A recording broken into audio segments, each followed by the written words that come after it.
저는 오늘 읽어드린 요한복음 6장 1절에서 15절까지 말씀을 가지고 오병이어 이 같은 제목으로 하나님의 말씀을 전하도록 하겠습니다. 이 목회자들은요, 항상 이 강대상에 서서 하나님의 말씀을 증거할 때마다 굉장히 마음에 부담이 됩니다. 저는 초등학교 때부터 우면을 했거든요.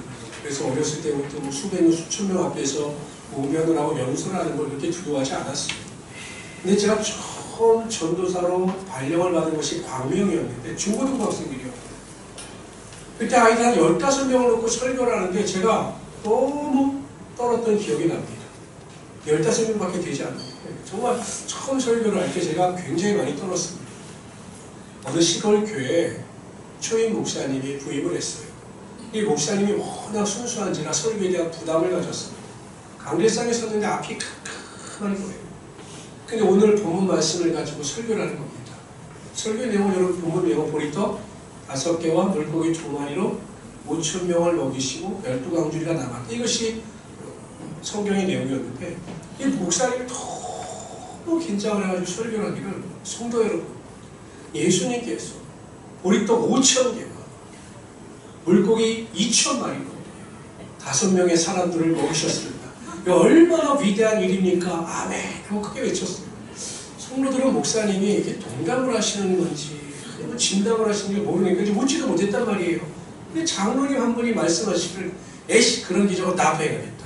이래버린 거예요. 그래서 막 성도들이 깔깔대고 웃었습니다. 목사님은 어찌하는 설교를 끝나고 내려왔는데 부끄러워서 견딜 수가 없는 거예요. 한편으로는 그 장로가 괘씸해서 견딜 수가 없는 거예요. 그래서 다음 주에는 올라와서 다시 설교를 합니다. 예수님께서 보리떡 5개와 물고기 2마리로 5,000명, 아이와 여성들 합하여 2만 명을 먹이셨습니다. 굉장한 능력이죠. 믿으십니까? 모든 사람들이 아멘 했습니다. 그 장로님을 찝어서 이야기했어요. 어떻습니까, 장로님? 장로님은 오늘도 기적도 행하실 수 있겠습니까? 그럼 그랬더니 장로님의 얼굴색 하나 변하지 않은 것을 말하는 겁니다. 할 수 있습니다. 목사님 깜짝 놀랐어요. 이 사람이 교만한 거 아닌가? 어떻게 자기가 이 사람을 먹일 수 있다는 거지? 아니 장로님 어떻게 먹이실 수 있습니까? 그랬더니 장로님 하시는 말이 지난주에 남았던 보리떡 5,000개하고 물고기 2,000마리 있지 않습니까? 그거 지금 먹이면 되는 건 아닙니까? 라고 대답을 해서 목사님이 또 한번 졌다라고 하는 이야기가 있습니다. 이 오병이어의 이야기는 많은 성도님들이 들었습니다. 그리고 많은 은혜를 받았죠. 근데 여러분 이 오병이어의 이 성경의 이야기는요, 마태, 마가, 누가, 요한복음 이 4복음서에 다 나타나고 있어요. 그만큼 그 당시에 성도들이 오병이어에 대한 이야기로 감동을 받고 감격을 받고 큰 은혜를 받았다는 것이죠. 이 오병이어의 이야기 속에는 우리에게 주는 영적인 교훈이 매우 큽니다. 그래서 오늘 시간 이 오병이어의 사건, 이야기가 우리에게 주는 영적 교훈이 무엇인가에 대해서 살펴보고 함께 은혜 나누고자 합니다. 첫 번째로요, 오병이어로 5,000명을 먹이신 사건이 우리에게 주는 교훈은 하나님은 반드시 우리들의 믿음을 시험하시고 시험을 통과한 자들에게 하나님의 축복의 능력이 임하게 하여 주신다는 것입니다. 우리 5절 6절 한번 다시 한번 읽어봅시다. 5절 6절 있습니다. 시작. 다시 5절 6절 시작. 예수께서 눈을 들어 큰 무리가 자기에게로 오는 것을 보시고 빌립에게 이르시되 우리가 어디서 떡을 사서 하시니 이렇게 말씀하시는 친히 어떻게 하시는 것을 아시고 빌립을 시험하고자 하십니다. 물론 마태마가 누가복음에는 빌립을 시험하셨다라고 하는 이야기가 나오지 않아요. 여기에서만 빌립을 시험하셨다라고 하는 이야기가 나옵니다. 빌립에게 물으시는 거죠. 이 사람들에게 떡을 먹이려면 얼마만큼의 돈이 필요하겠느냐라고 물으셔요. 근데 여러분 예수님께서는 돈이 필요하셔서 물으신 것이 아니거든요. 그랬더니 이 빌립이 이야기하기를 이 자리에 모인 사람들이 이 떡을 충분히 먹기 위해서는 200데나리온의 돈이 필요합니다. 그 이상의 돈이 필요합니다. 라고 이야기합니다. 여러분 200데나리온의 돈은요, 한 데나리온이 하루의 일당이니까 보통 우리가 하루 일당을 15만원으로 잡으면 한 3천만원 정도 되는 돈이죠. 그런데 빌립이 이야기하기를 여기는 광야이기 때문에 요한복음에 나와 있지 않지만 다른 성경에 보면 여기는 광야이기 때문에 200데나리온이라고 하는 큰 돈을 구하기가 어렵습니다. 라고 이야기를 합니다. 그러니까 빌립을 예수님께서 시험하셨어요. 그런데 빌립은 이 믿음의 시험에서 탈락을 한 것입니다. 만약에 빌립이 자신의 믿음을 고백하고 될 것을 믿고 예수님의 능력을 의지했다면 예수님은 그 빌립을 통해서 시험을 통과한 빌립을 통해서 예수님의 능력이 반드시 나타나게 하여 주셨을 것이에요.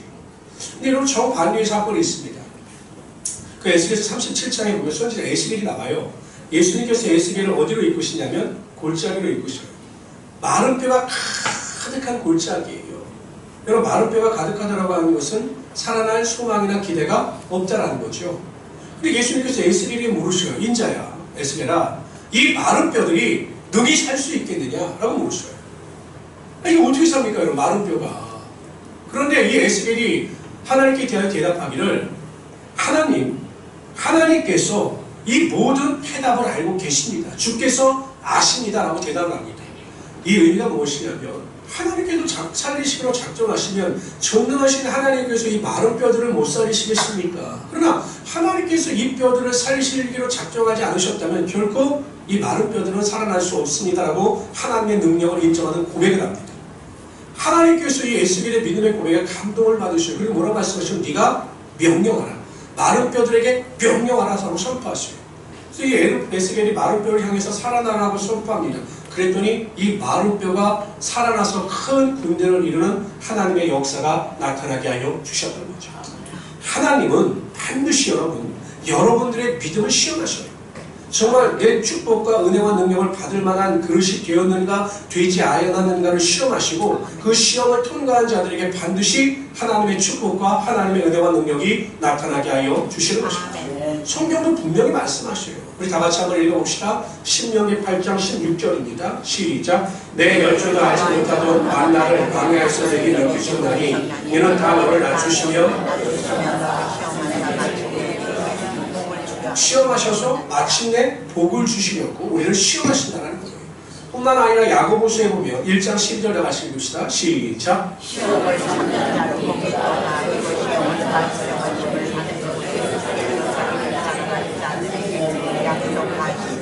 시험을 통과하여 하나님께서 네 믿음이 옳다 라고 인정하시면 그 뒤에 하나님께서 생명의 멸관의 축복을 반드시 허락하여 주신다는 겁니다. 여러분 어때요? 인생을 살아가시는 것이 참 즐겁고 행복하십니까?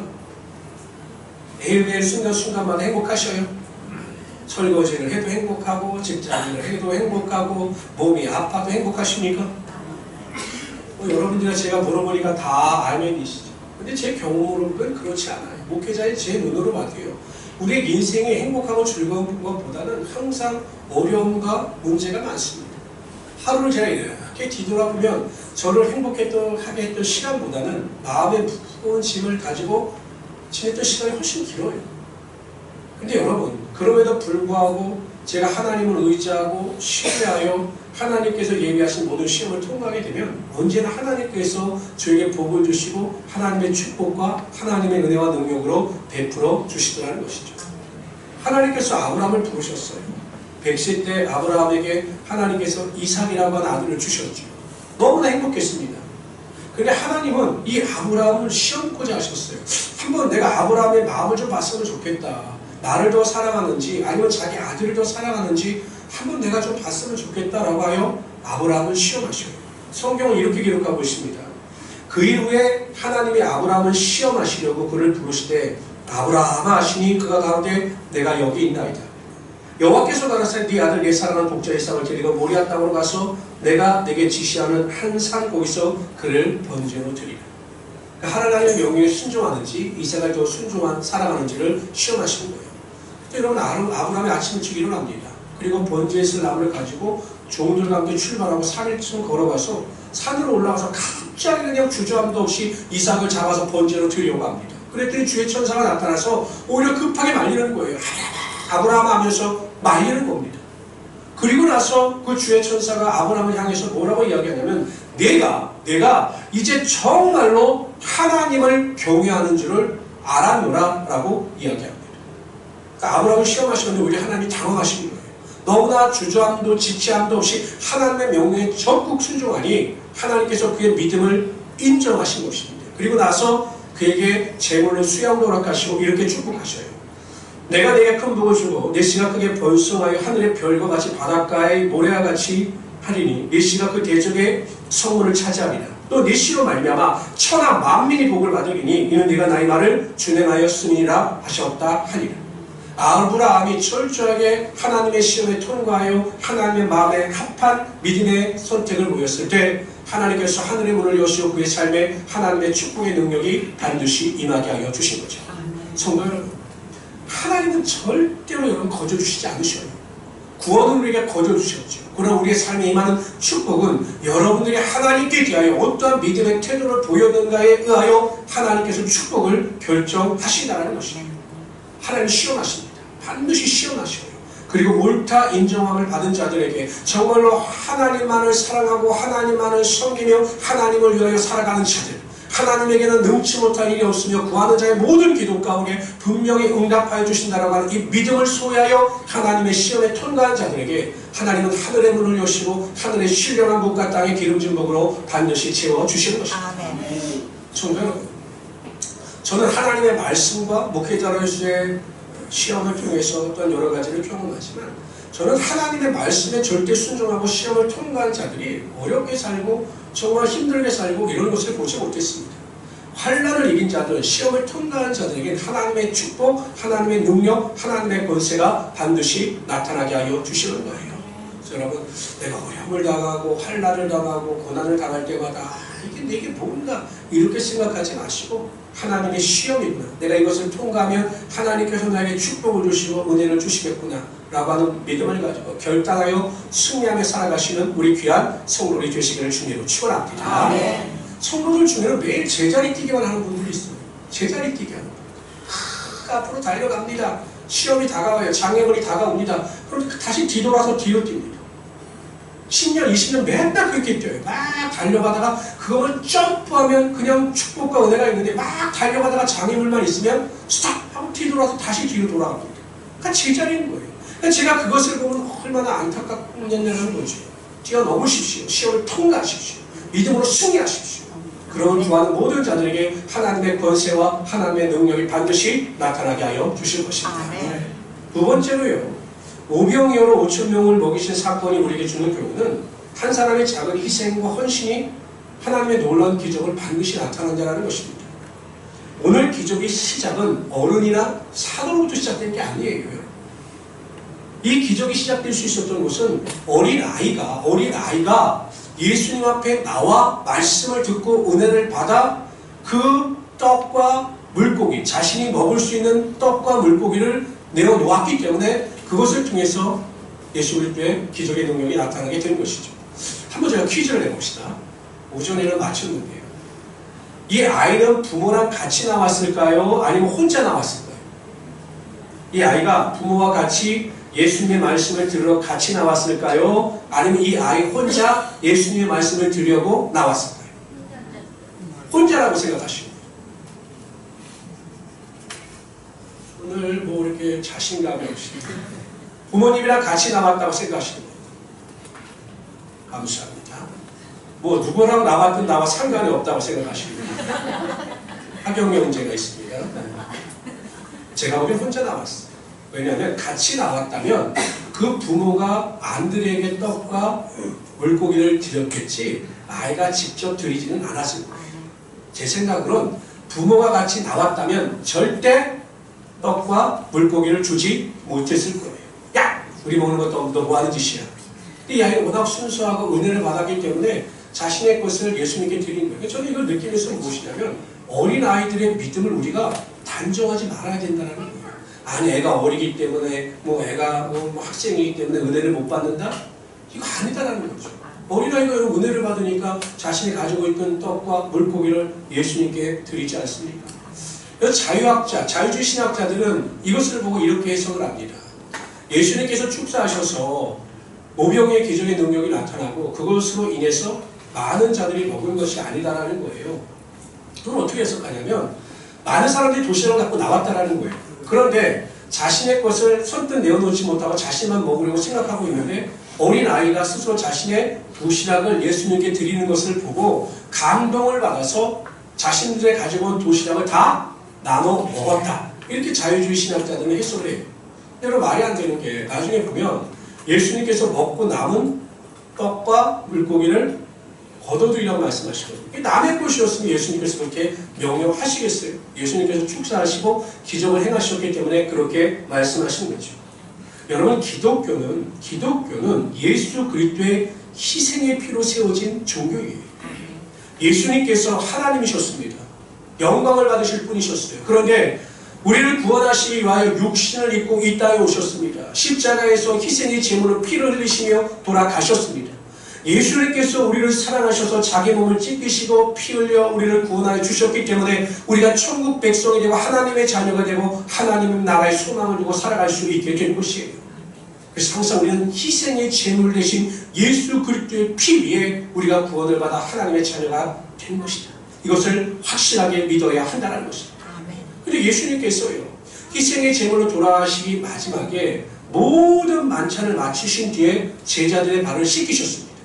제자들이 황소에서 어찌하여 견딜 수가 없었어요.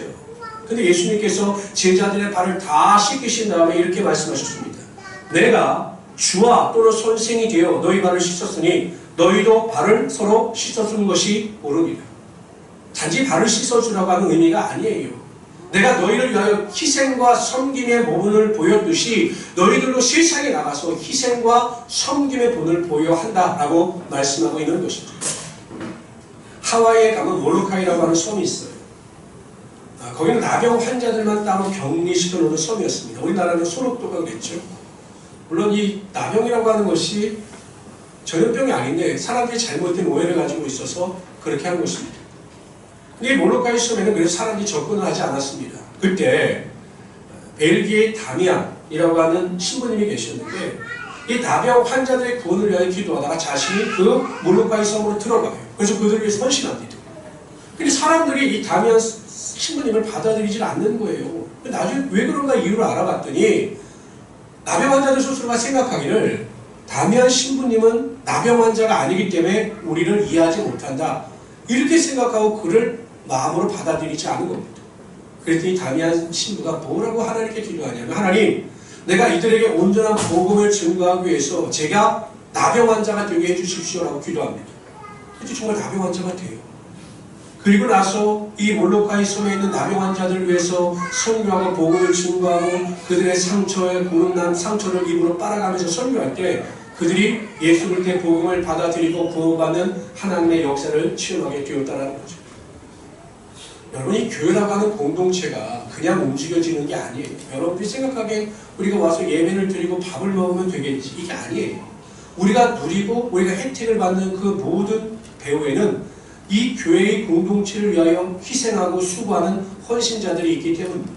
여러분, 지금 성전이 어느 정도 깨끗하죠?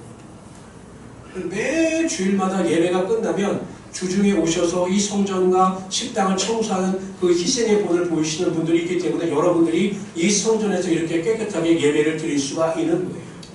여러분들이 점심시간에 식사 맛있게 하시죠? 오늘도 카레인데 식사를 맛있게 할 수 있는 것도 무엇입니까?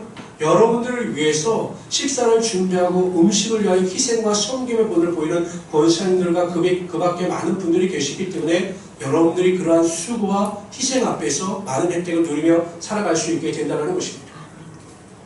권사님들이 설거지를 하시다가 언제부턴가 저희가 돌아가면서 설거지를 했죠. 설거지를 하고 난 뒤에 어떤 분이 저에게 이야기하시더라고요. 아유, 목사님, 설거지가 이렇게 힘들지 몰랐습니다. 권사님들이 이렇게 힘든 설거지를 하시는지 제가 미처 몰랐습니다. 라고 말을 하시는 분들이 있더라고요. 여러분, 우리는 다른 사람의 희생과 섬김을 너무 무시하는 경향이 있어요.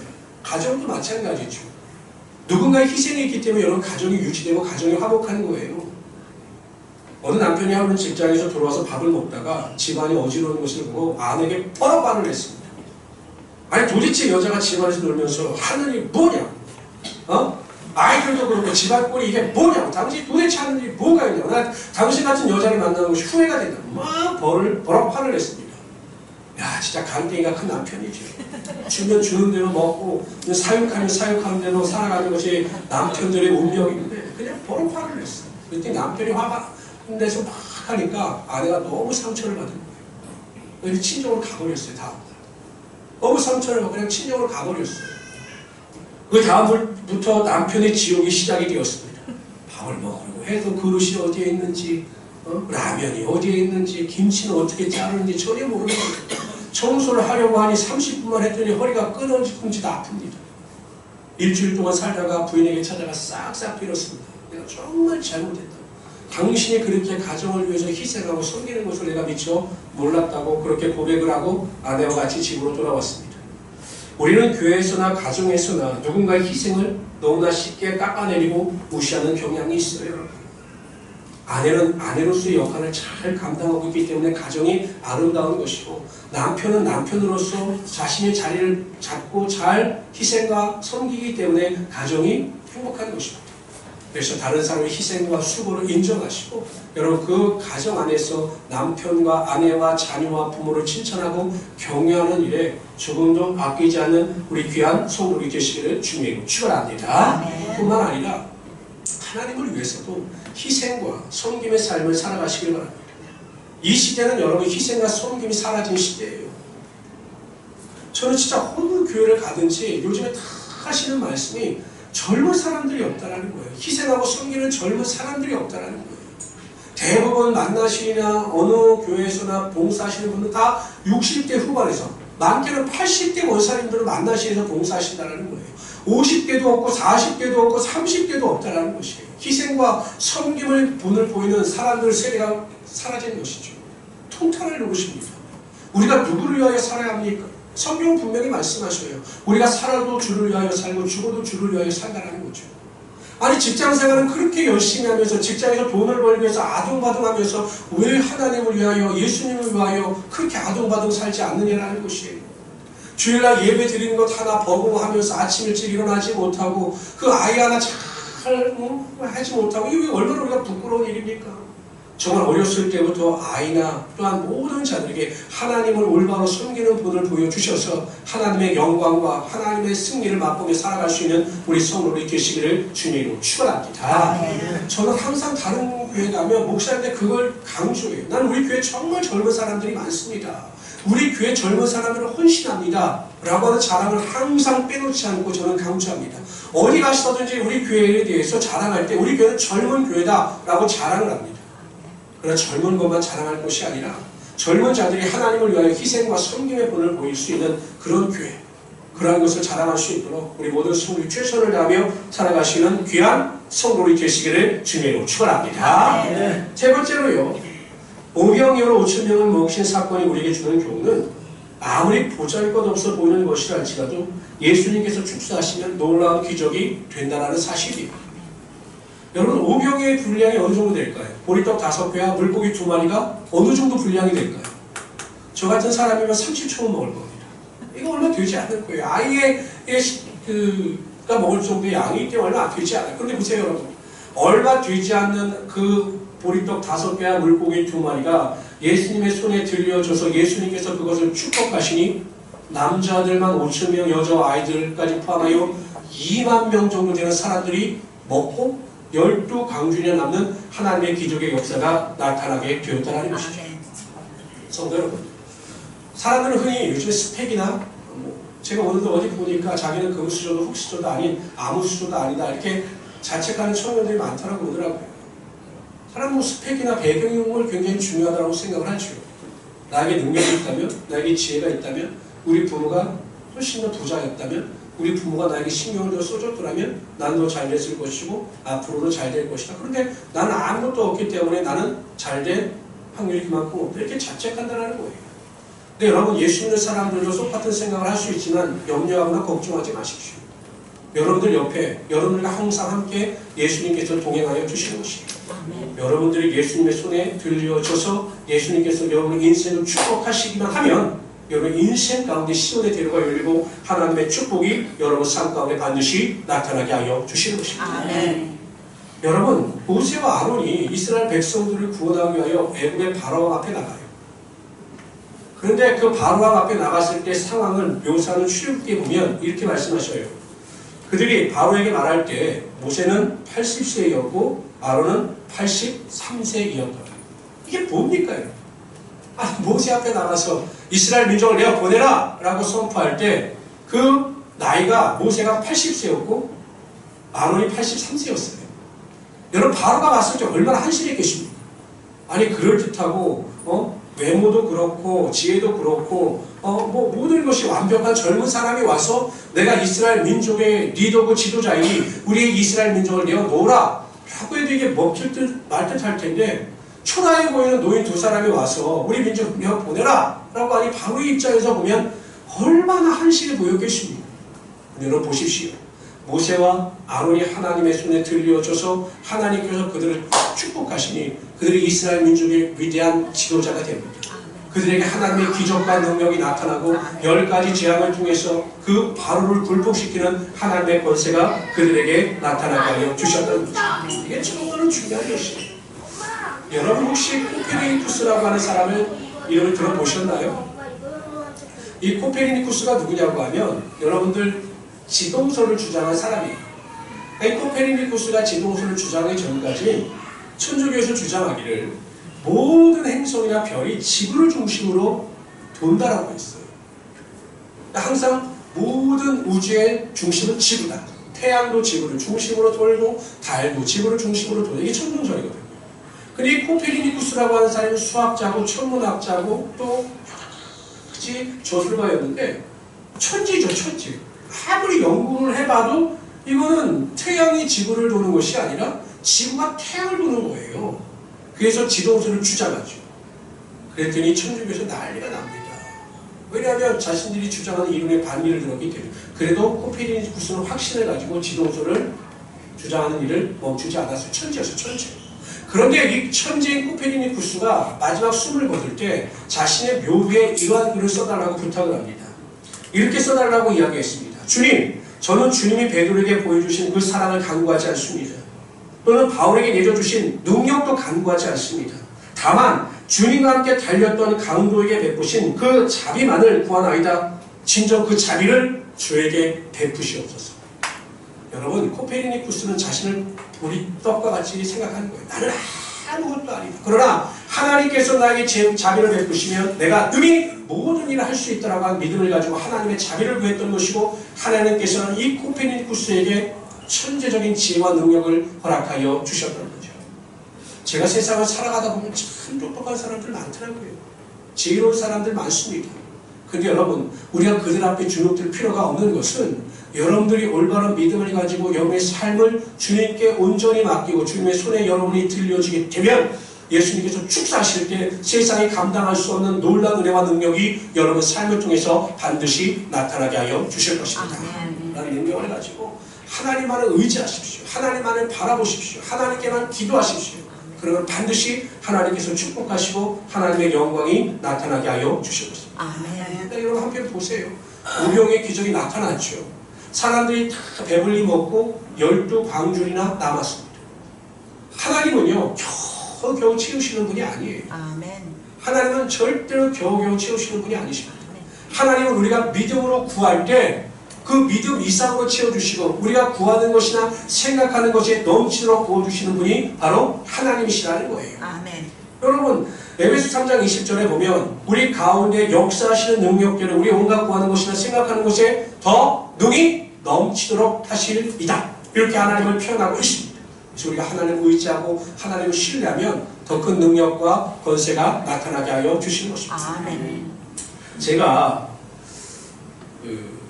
재수를 할 때 제가 재수할 때 저희 아버님이 소천하셨거든요. 그래서 저희가 집이 목상 망해가지고 보증금 200에 월세 30을 살았나 그랬어요. 하여튼 그때 너무 힘든 게 그 세 집인가가 화장실을 같이 쓰는 집에 살았어요. 근데 그 옆집에 사는 분들이 술집에 다니시는 여자분들이었는데 화장실에 이렇게 담배를 피웠더니 제가 그때 너무 고통스러웠어요. 이게 무슨 이유죠? 자연식 화장실도 아니고 야외 화장실도 너무 힘들었어요. 하여튼 그런 집에 살았거든요. 근데 이제 아버님이 돌아가시고 나니까 제가 재수를 하는데 돈이 필요하잖아요. 근데 저희 부모님한테는 돈을 못 달라는 거예요. 왜냐면 저희 사정을 뻔히 아니까. 근데 하루는 제가 노량진에서 재수를 하는데 지하철을 타고 이제 가는데 갈 돈은 있는데 올 차비가 없는 거예요. 밥 먹을 돈도 없는 거예요. 야, 이거 참 초량하다 라고 생각해서 제가 하나님께 기도했습니다. 하나님은 정말 어린 자의 기도를 들으시고 반드시 응답하여 주신다고 하셨는데 하나님 제 기도를 좀 들어주세요. 제가 지금 돈이 없습니다. 하나님 지하철에서 좀 아는 사람을 만나게 해주셔서 제가 제발 좀 차비 정도는 좀 얻을 수 있도록 제가 3만 원만 좀 어떻게 좀 얻을 수 있도록 해주세요. 간절히 기도를 했습니다. 그 지하철을 딱 갔죠. 누가 오기만을 기대했습니다. 제발 나를 아는 사람이 나를 아는 척 좀 해라. 근데 진짜 기적처럼 아버님 친구분이 저를 딱 보신 거예요. 그분이 자가용을 타고 다니시는 분인데 그날따라 빨리 서울로 가시려고 저를 지하철 타신 저를 만나신 거죠. 그래서 이제 뭐 아버님 돌아가신 이야기하고 뭐 재수하는 이야기도 힘들지 이런 이야기를 하시더라고요. 힘듭니다. 그랬더니 지갑에서 돈을 꺼내시더니 5만 원을 주시더라고요. 나 3만 원을 구했는데 5만 원을 주셔서 제가 후회했어요. 5만 원을 구했으면 10만 원을 얻을 수 있는데 그래서 제가 한 며칠 동안 잘 썼던 기억이 있어요. 저는 그때 그 경험을 했죠. 야, 내가 하나님을 의지하고 의심하지 아니하면 반드시 하나님께서 우리가 구하는 것이나 생각하는 것보다 넘치도록 채워주시는 거예요. 저는 목회를 하면서도요, 한 번도 누구에게도 어려운 소리를 한 적이 없어요. 한 번도 누구에게 도움을 청한 적도 없습니다. 그런데 하나님은 항상 저의 삶에 찾아오셔서 제가 구하는 것이나 생각하는 것보다 넘치도록 저를 채워주셨어요. 그렇기 때문에 성도 여러분, 12강도 이상을 넘게 채우시는 그 하나님의 능력을 의지하셔서 믿음의 분량을 크게 가지시고 믿음으로 기도하심으로 하나님의 능력을 처음에 살아가시는 우리 성도들 되시기를 주님으로 축원합니다. 베세다 광야에서 일어났던 오병이주의 기적을 보면서 제자들과 그곳에 모인 사람들은 큰 감동과 감격을 경험했을 것입니다. 저는 가끔 새벽 예배 때마다 이런 기도를 해요. 제가 이 오병이어라고 하는 설교를 정한 제 읽어보고 있습니다. 하나님께서 제가 갑자기 새벽에 기도하는데 우리 모든 성도의 삶에 오병이어의 기적의 능력이 분명히 나타날 수 있다고 하는 마음을 주셔서 제가 이 설교를 주제로 잡고 여러분들에게 강조하고 있는 것입니다. 저는 우리 모든 성도들이 매일매일 삶 가운데 이 베세다 강야에서 일어났던 그 오병이어의 기적을 체험하며 살아가기를 바랍니다. 올바른 믿음을 가지고 올바른 방향을 걸어나갈 때 반드시 하나님께서는 하늘의 문을 여시고 오병이어의 기적의 역사가 여러분 삶 가운데 반드시 나타나게 하여 주시는 것입니다. 아무리 삶의 환경이 어렵다 할지라도 현실이 절망이라 할지라도 우리는 그 현실을 바라보고 살아가는 자들이 아니라 먼 미래를 기대하면서 살아가는 자들이기 때문에 반드시 여러분의 삶에 오병이어의 기적은 나타나게 될 것입니다. 첫 번째, 하나님께서 시험하실 때마다 그 시험 앞에 원망하고 불평하고 낙심하고 절망하고 뒤로 물러가지 마시고 그 시험을 믿음으로 넉넉히 이기심으로 하나님께서 베풀어 주시는 큰 축복과 능력을 맛보며 살아가시는 우리 귀한 성도들 되시기를 주님 축원합니다. 두 번째, 희생하십시오. 섬기십시오. 하나님을 위해서 희생하시고 하나님을 온전히 섬기십시오. 이웃과 내 가족을 위해서 희생하시고 그들을 섬기십시오. 그럼 반드시 하나님께서 오병이어의 기적의 능력이 여러분의 삶과 가정과 교회 가운데 흘러넘치게 하여 주실 것입니다. 세 번째, 염려하지 마십시오. 아무리 내가 부족하고 연약하다 할지라도 예수님의 손에 내가 들려지게 되면 예수님께서 나를 축사하시면 나를 통해서 갑절의 영광과 능력이 나타남을 믿으시고 믿음 안에서 온전히 승리하며 살아가시는 우리 귀한 성도들 되시기를 주님의 이름으로 축원합니다. 기도합시다.